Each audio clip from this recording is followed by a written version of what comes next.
सन 1498 विक्रमी संवत ज्येष्ठ मास की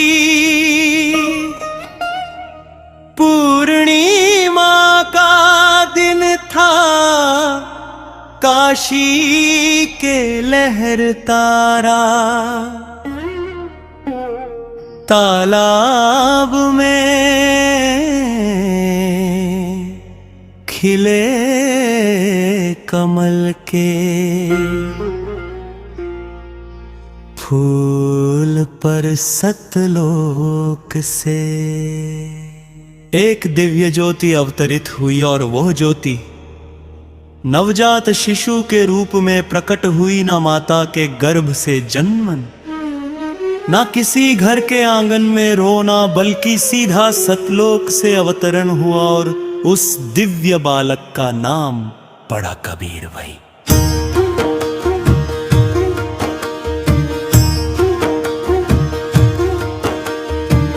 जिन्होंने 5 वर्ष की आयु से ही तत्व ज्ञान का प्रचार शुरू कर दिया, जिन्होंने कहा ना मंदिर में, ना मस्जिद में, ना काशी में, ना काबा में, सच्चा मालिक तो तेरे भीतर है। ओ बंदे तू बाहर क्यों भटकता है। और जब ये वाणी गूंजी तो हिंदू और मुस्लिम दोनों धर्मों में फैले पाखंड की जड़ें हिल गई। झूठे धर्म गुरु कांप उठे, उनके व्यापार पर चोट पड़ी। उन्होंने मिलकर षड्यंत्र रचा, गर्म तेल में डालो, इसे गंगा में डुबो दो, तोपों से उड़ा दो, हाथी से कुचलवा दो, पर जिसे काल भी न छू सके उसे कौन मार सकता है। तेल ठंडा हो गया, गंगा शांत हो गई तो पे वसर रही, हाथी चरणों में झुक गया, क्योंकि वो कोई साधारण संत नहीं, पूर्ण परमात्मा थे, जिन्होंने मृत कमा को जीवित कर दिया कब्र में तसन।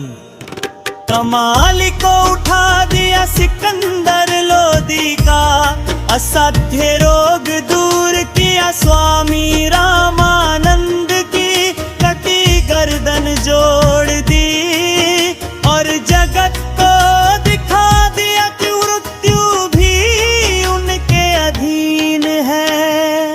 उधर काशी में एक और अंधविश्वास पनप रहा था, कहा जाता था कि काशी में मरे तो सीधा स्वर्ग और मगर में मरे तो नर, तो अगले जम में गधे की योनि। पंडों ने इस भ्रम का व्यापार बना लिया, गंगा किनारे करोत लगा दिया। वृद्ध माता पिता से कहा, आओ गर्दन कटवा लो, मोक्ष पाओ। बेटे रोते रहे पर बुजुर्ग बोले, जल्दी स्वर्ग जाना है।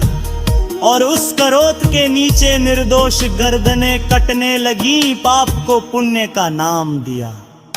जाने लगा तब कबीर परमेश्वर ने पुकारा, सच्चा भक्त जहां भी त्राण त्यागे, वो सतलोक को जाता है। और पापी चाहे काशी में मरे, नरक ही पाएगा। मोक्ष स्थान से नहीं कर्म और सच्ची भक्ति से मिलता है। और ये सिद्ध करने के लिए उन्होंने घोषणा कर दी, मैं मगर में शरीर त्याग करूंगा और स्वर्ग नहीं सतलोक जाऊंगा। ये सुनकर काशी में हलचल मच गई।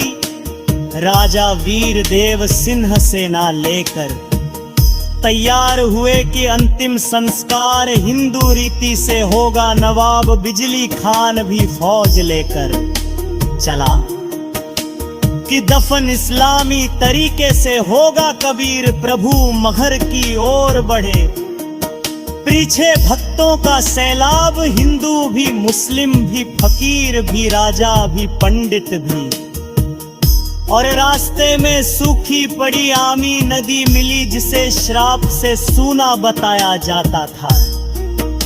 प्रभु ने हाथ उठाया, धरती फटी और जल की धारा फूट पड़ी। सूखी रेत लहरों में बदल गई, लोग स्तब्ध रह गए। जयकार गूंज उठी, परंतु मन का ज्ञान अभी शेष था। मगर पहुँच कर दोनों पक्ष आमने सामने खड़े हो गए। तलवारें चमकने लगी, आवाजें ऊंची ओंधो दे। प्रभु ने गंभीर स्वर में कहा, परजी सनखर खाशे समझाया, फिर भी इतना ही समझे तुम सब एक ही परमात्मा की संतान हो।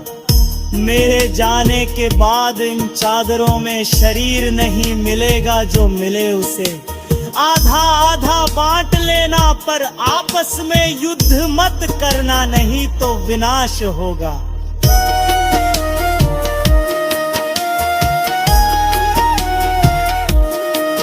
फिर प्रभु ने 2 सफेद चादर मंगवाई, एक बिछाई एक ओढ़ी। बांसुरी की मीठी धुन गूंज उठी, वातावरण शांत हुआ और अंतिम वाणी आई। देखो ब्राह्मणों में जा रहा, सतलोक उठा लो पर्दा, इसमें नहीं है मुर्दा।